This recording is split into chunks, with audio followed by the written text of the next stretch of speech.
Yan, umaga na naman mga bayan. Yan, nakikita niyo ito na umaga po yan. Yan po yung factory namin mga kabayan. Yan.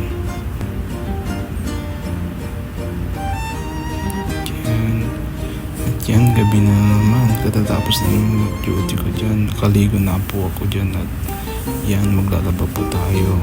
Kasi wala po tayong nakapaglaba. Ganyan po ang OFW dito sa Taiwan. Kaya isipin nyo muna kung bago kayo mag-abroad. Ganyan po yung wala kayo pong tagapaglaba. Yan, bago matulog, magsampay muna. Salamat sa pananood sa kabayan. Yan. Kaya pag-isipan nyo mabuti kung magka-abroad kayo. Yun lamang po, salamat.